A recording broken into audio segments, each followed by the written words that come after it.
Good morning, everyone. Riley Foster here. Hey, I wanted to show you some of the notching work that I do.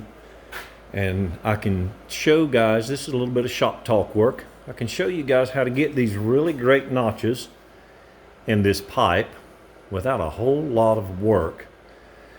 And I also wanted to do a right angle grinder comparison to this, which is a portable bandsaw by Milwaukee. I know a lot of people use right angle grinders in their work, and I look at them on their YouTube videos. And guys, if you'll get you a portable bandsaw, you'll stop using that right angle grinder as much as you do, because this is so much cleaner, so much more precision cut. You can get stuff like this out of this portable bandsaw.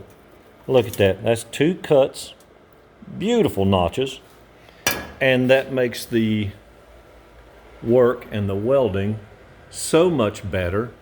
And you can also see, if you put this right up there, look at that, you cannot beat that notch. That's two cuts with a portable bandsaw, and it's not a lot of marks either. So what I'm going to do is I'm going to put it on pause here and get the camera on the tripod. I'm going to show you just how smooth this thing cuts. So I'll be right back.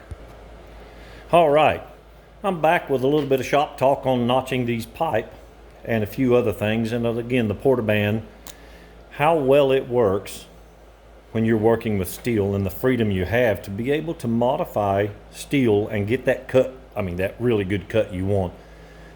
All of this is freehand. I'm not going to do measurements and all. I'm going to look at this and say, yep, that looks about center right there, and drop down here.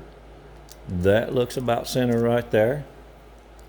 Reach right under here and just get me a slight mark. And that one. Now I know this pipe, the size of this pipe is, and we want the inside dimension, so you're looking at 2 1/8 inches. So what I'm going to do is I'm going to come back on the side, and I'm going to ballpark this. I know you can't see with my hand in the way there. I'm going to ballpark this at about 1 1/8, maybe one, just a little around 1 1/8. I'm just going to drop down and get that mark. I'm going to step over here, and I'm going to get this mark. And that's, again, we're just ballparking this. It's not a lot of measuring that's required. If you use this Portaband enough, you'll see what I'm saying. I'm going to pause it and get the phone set up here, the camera set up here, so you can see what I'm notching. All right, now about the only safety that's required, it's a good thing to wear ear protection. So I put my earplugs in, I got the camera set up now. And what I'm doing is I will take this Portaband and put it on that side line, which is about half the thickness of the pipe itself, and I'm going to aim towards that line there with the blade. You keep the saw vertical, and you'll see that it's not too bad.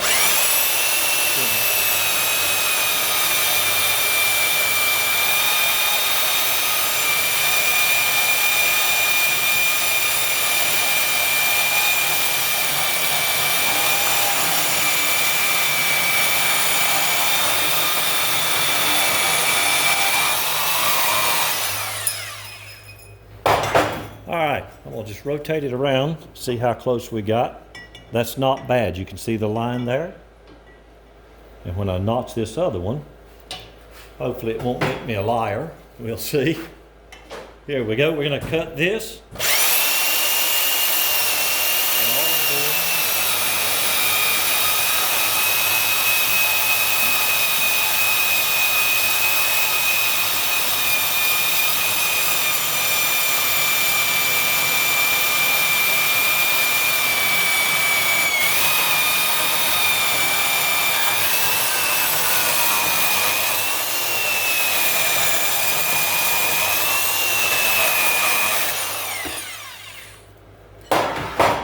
now what we're looking there is a pretty good notch. And to see how close it is, you see that there's a pretty big gap there. To clear that gap out, you can take this piece of pipe, stand it up like that, and you can take a hammer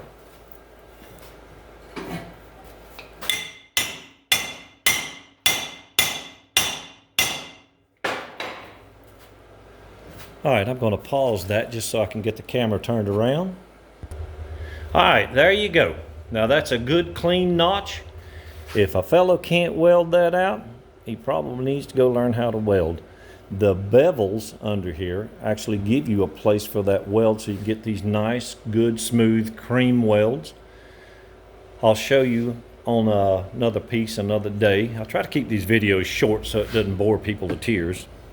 So I'm going to drop over here and show you another piece that I've been working on. The fact that you can notch these pieces of square tubing. Really, you can't beat that for a rafter or a notch or a right angle. And that's what all I do is I will mark, this is a 60 and a 30, and there's the length of the sidewall itself. And what that does is I reduce just a little bit so that I'll have that nice rounded over edge.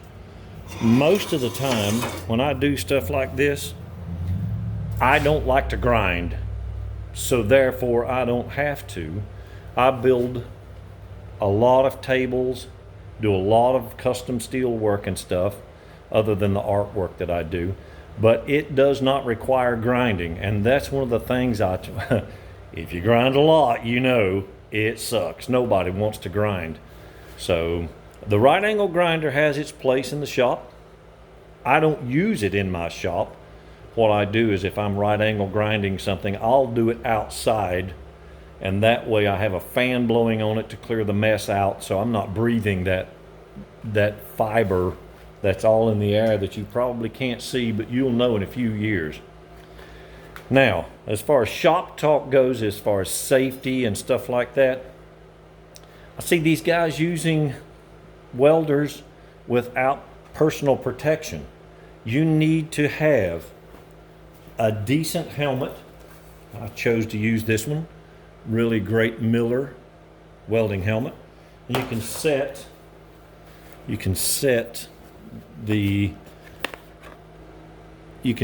your darkness and the long and short and the less and more, and you'll figure out how to use that.